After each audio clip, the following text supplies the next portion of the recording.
Rolling, and give it a clap. So, after episode 3 came out, I got a call from Yelen, my student whom I had gotten stoned with on camera in episode 3. I shouldn't do this.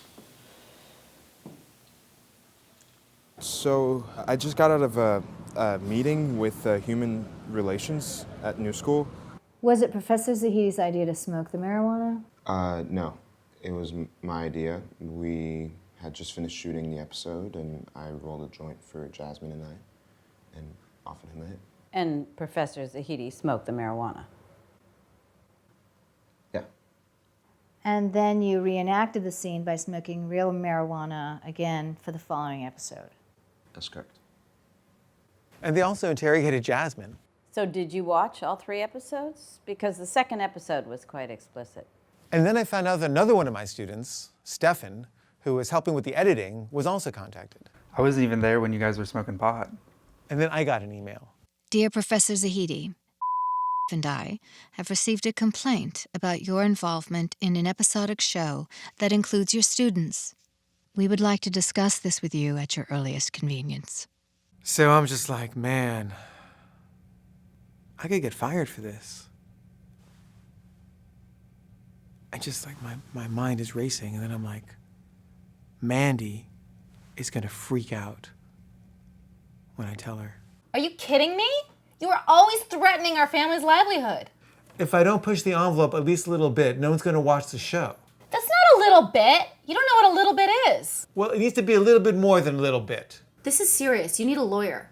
So I called my lawyer friend, Asher, who's married to Brooke, this actress that I'd cast to play my ex-wife in a scene we shot for episode 4. Action? Yeah, action.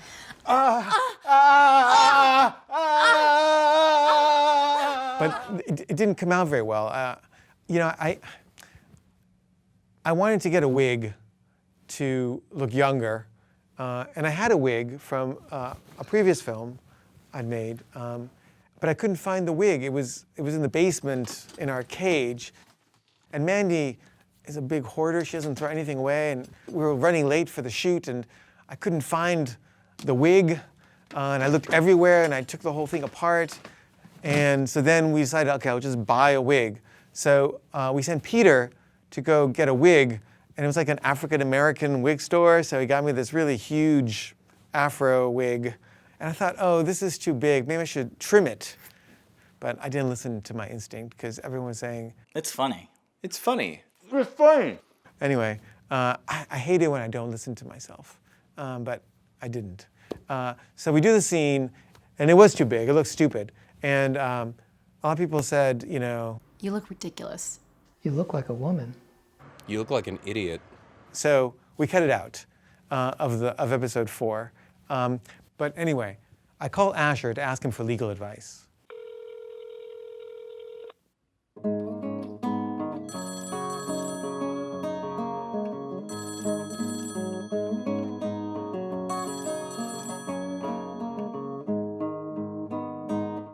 Meanwhile, I needed to convince Sam to act in episode 4, but I was worried that he wasn't going to want to reenact what had happened during the making of the previous episode. My fucking finger, my 2015, my fucking finger. So Sam had been trying to get me to help him with his film that he wants to make.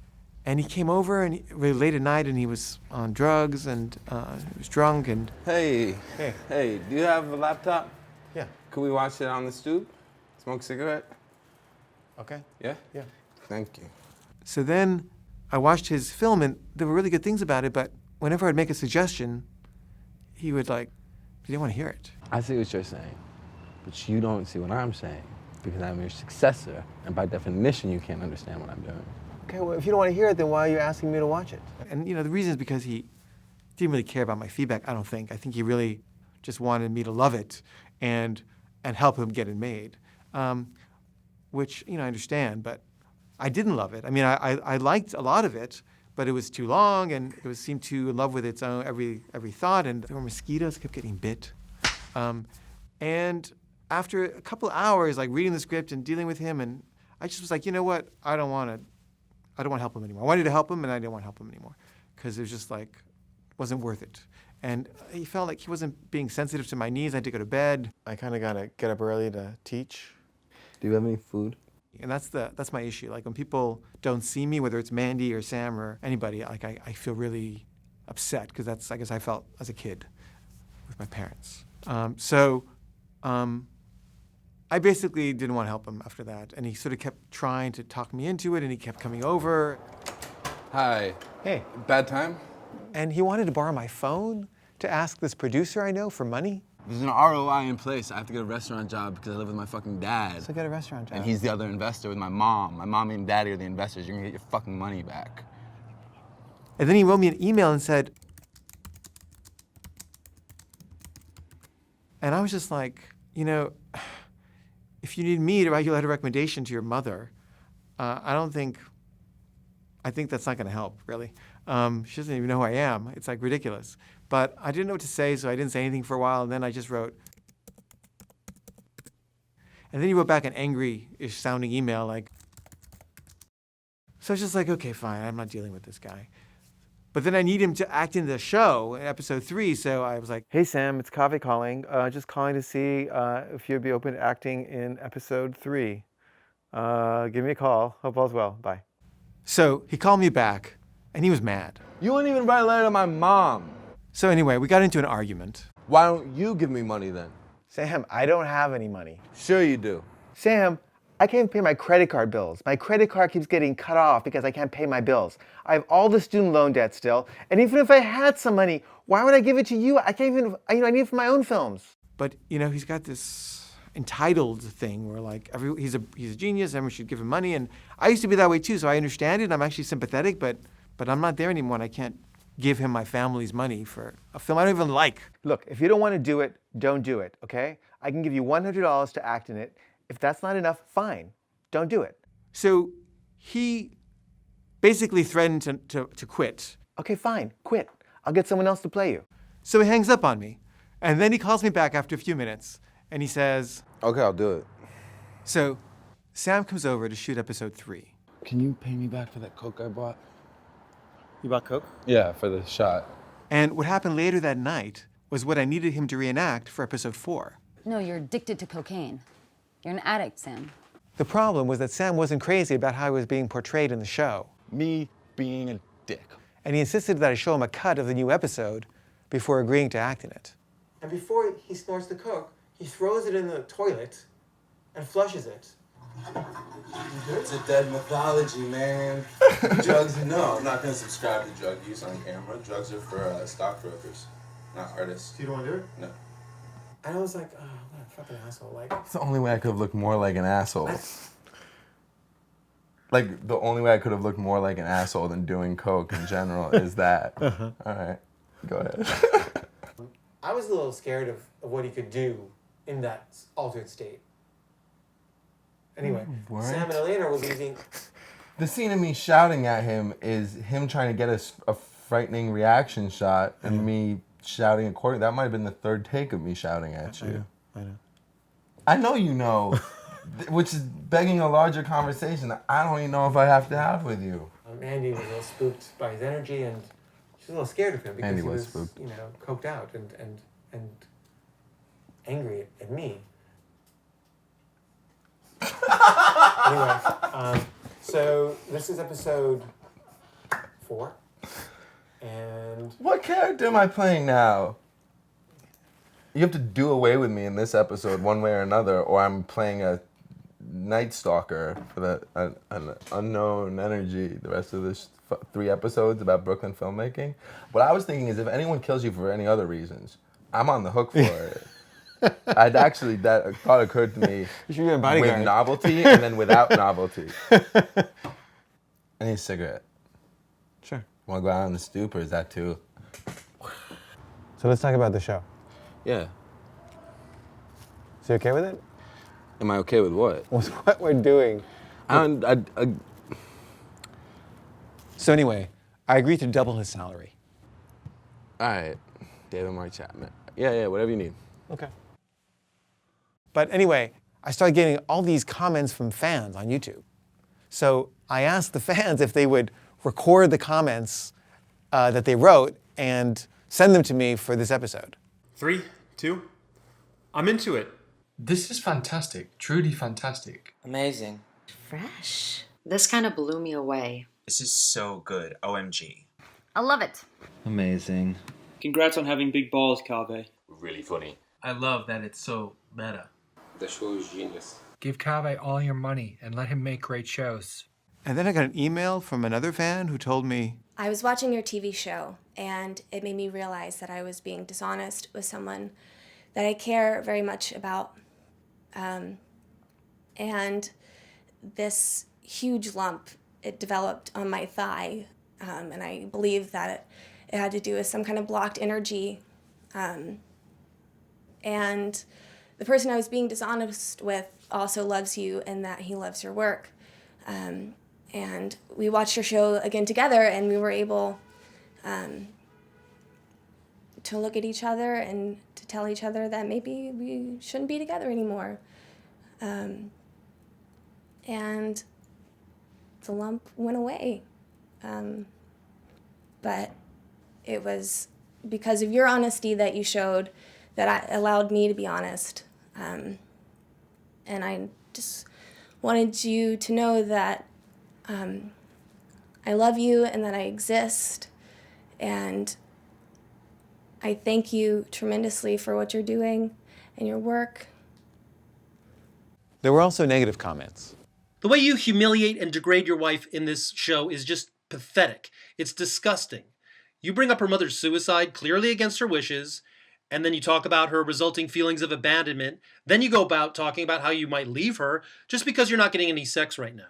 It's sad, it's pathetic, it's wrong, it's not any way to treat a human being, and you do it all for your own aggrandizement, your own TV show, as if you have no talent and nothing to bring to your art other than the manipulation of your own wife, who's clearly in a vulnerable place.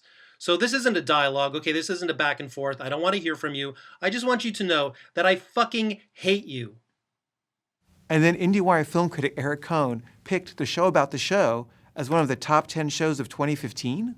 Hilarious, strange, and often boundary-pushing in its exploration of creative ambition. It's also wonderfully inventive and one of the most intriguing surprises of the fall.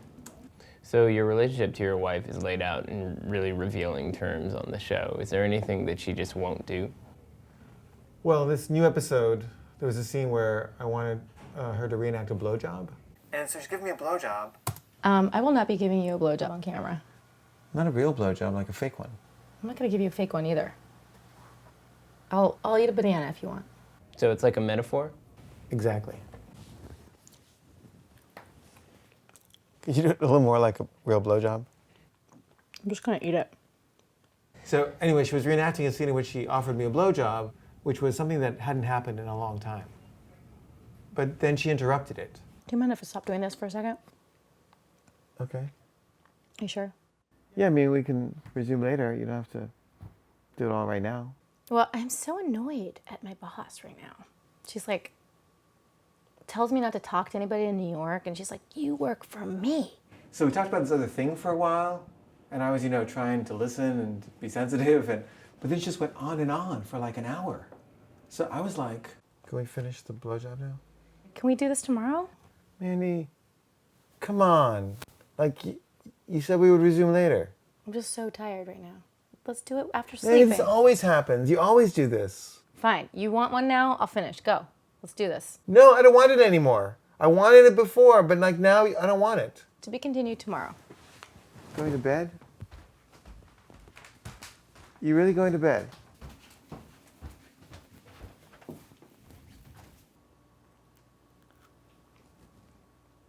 So she's okay with you revealing the intimate details of your sex life? I mean, she has like a love-hate relationship with the show. I'm not sure I want to be filmed right now. Actually, let me rephrase. I don't want to be filmed right now. I want the camera off. But then sometimes she really gets into it. Can you make that more blowjobby? Yes. Yeah, that's the way. Mm-hmm. That's what I was imagining. Mm-hmm. Uh-huh. Okay, good.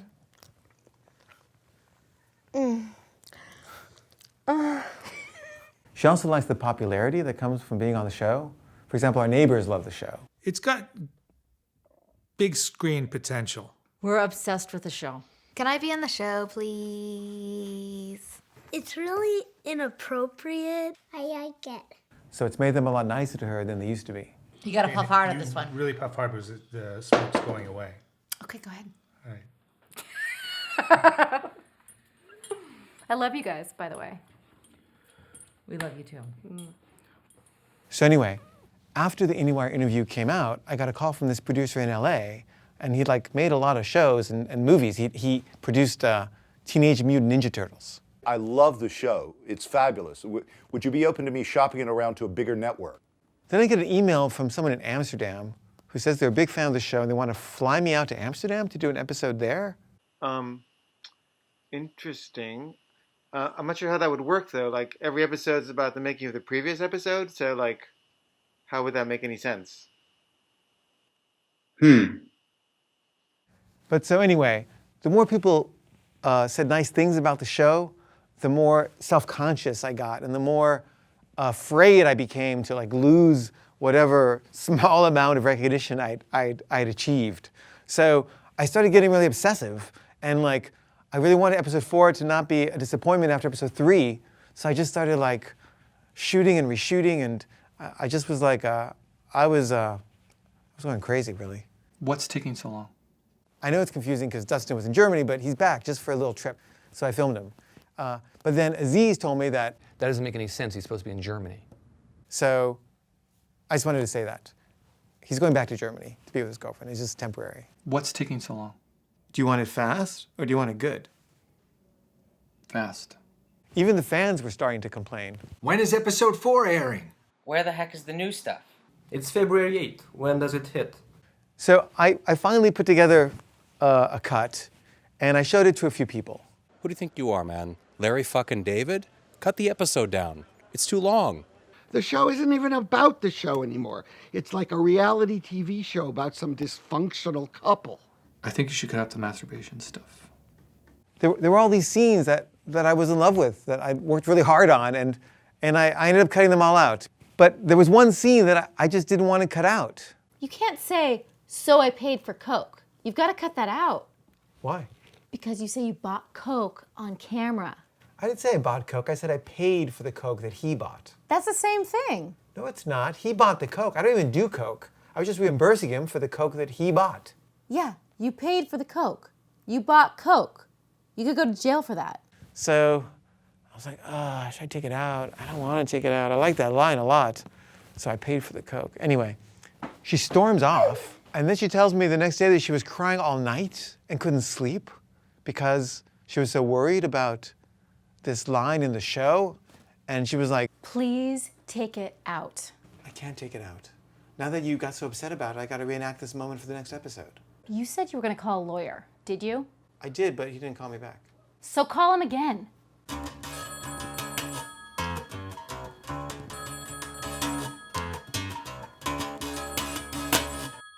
So I called this other lawyer that I worked with before.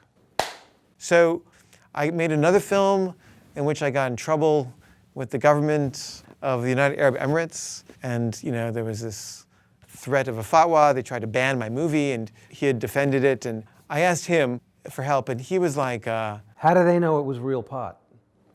Well, my student admitted it was. How does your student know it was real pot?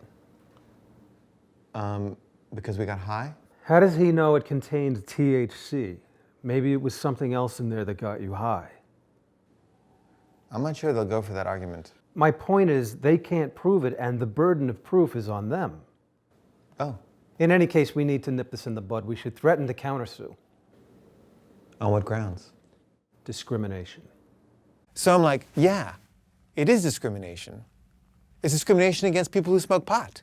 I mean, drugs are a human right. They're a birthright. I mean, it's a civil right. It is. It's like, you know, segregation was wrong. It was a bad law. Rosa Parks, you know, had to break the law to change the law. And like, I have to break the marijuana laws to show that the laws are ridiculous, which they are. I don't think I would use that argument at all. I think you just make the argument that it's fiction. If I were you, I would just maybe start thinking about other jobs. So the day finally arrives, and I walk into the meeting. Thank you for coming in. Oh, my pleasure. Hi. Hi. Nice to meet you. Want any water? No, I'm good, thank you. So I thought I'd start off with some small talk. I like your earrings. Oh, thank you. I made them, actually. Oh, really? Yeah, yeah. It's very hard to get these stones now, but Beautiful. I think they mined whatever was left. And then they got down to business. We received a sexual harassment complaint, so we had no choice but to investigate. I'm sorry, do you say a sexual harassment complaint? Yes, the email claimed you were forcing students to have sex on camera against their will. Excuse me? We realized after watching your show that the sexual harassment complaint was unfounded, but we are concerned about your decision to smoke marijuana with your students on camera. Got it. We are here to say that there's a public document out there showing you in illegal behavior with students, and we find that kind of troubling. Okay. We're all for faculty doing interesting things in the world, but we also have to protect our students and I'm sorry, protect our students from... From illegal behavior being publicly out there. Oh. It came from someone who identified themselves as Chad Newsom. And I was like, Chad Newsom. Oh yeah, I've been getting hate mail from this guy. Would you say you're being stalked? No, I mean, it's not that often. It's like every few months or something. Does that count as stalking? It can. But is it illegal to send hate mail?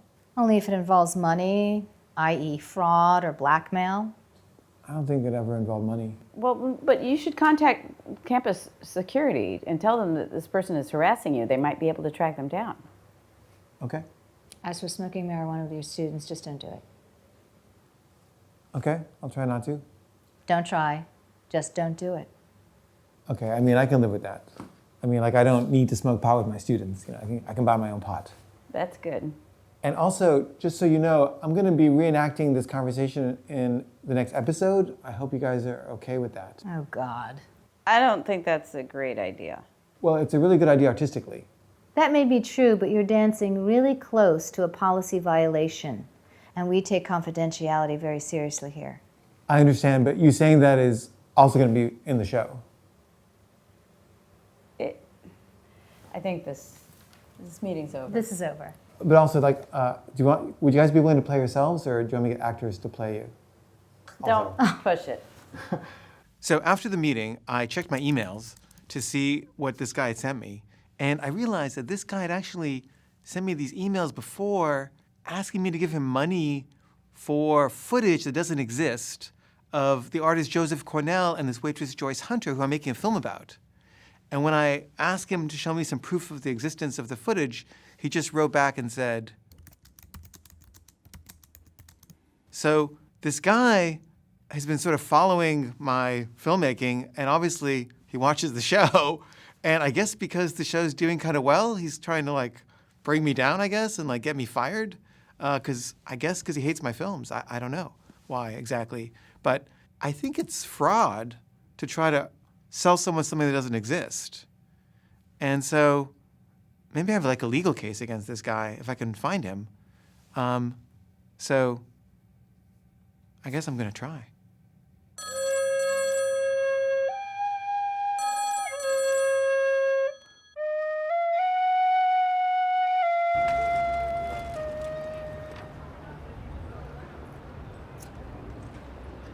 There's one at the bike. Can you come back?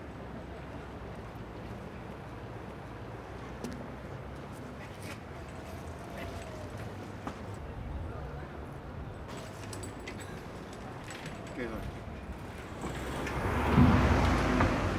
Okay, back. There's one more bike.